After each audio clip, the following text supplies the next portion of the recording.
Beijing. The Chinese government said on Tuesday that it planned to overhaul supervision of the country's debt-ridden financial sector, its environmental regulators and other essential government agencies in a broad move intended to further consolidate the Communist Party's hold on official levers of power. Premier Li Keqiang asked the National People's Congress, the country's legislature, to approve a plan that would combine China's banking and insurance regulators in an effort to bolster their ability to monitor financial institutions. At the same time, both agencies would relinquish some of their broad policy responsibilities to China's central bank, which would acquire an even greater role in preserving financial stability in what is now the world's second-largest economy. The plan, which is set for essentially automatic approval by the legislature in the coming days, would also take many responsibilities away from the National Development and Reform Commission, a bastion of central economic planning and heavy industry, and from a variety of other, older commissions and bureaus often perceived as cozy with the industries they regulate. The moves could consolidate bureaucracies that have long overlapped, and at times clashed, hindering effective policy. But more broadly, the proposals are part of a plan that President Xi Jinping laid out last month aimed at strengthening the top-down control of the Communist Party.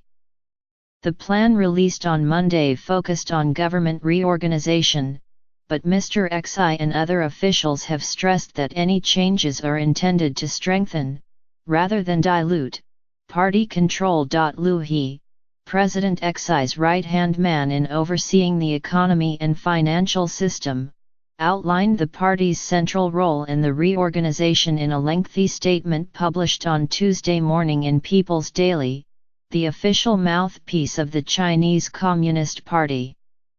Mr. Liu, an economist, was promoted to the party's Politburo last year. Strengthening the party's overall leadership is the core issue, he wrote, alluding to a famous Mao Zedong saying.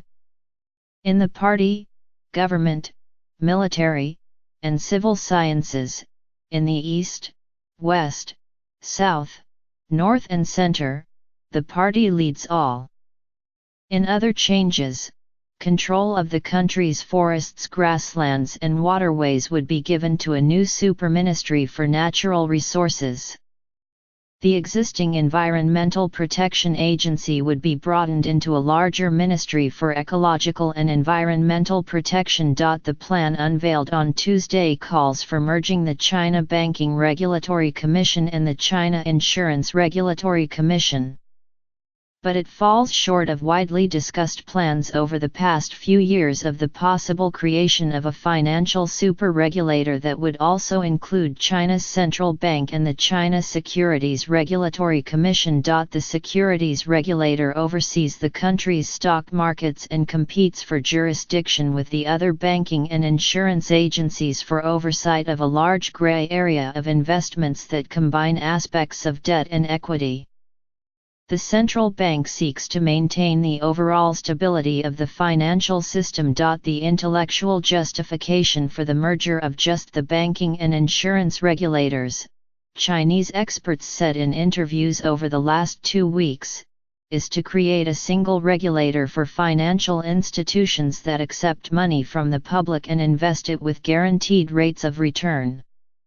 But the China Securities Regulatory Commission needed to stay separate from the new banking and insurance agency, they suggested, because its role involves overseeing markets, in which customers know that they are taking a risk that they may not recover their investments. But some Western experts have tended to recommend a broader combination of regulatory agencies. They have warned that Chinese financial institutions like Anbang Insurance Group, recently taken over by the central government after it embarked on a program of feverish overseas investment, have tended to exploit gaps in regulatory responsibility between the agencies. Mr. Xi did create a lightly staffed Financial Supervisory Commission last summer, which Mr. Liu is expected to take charge of in the coming days, that oversees all the regulatory agencies.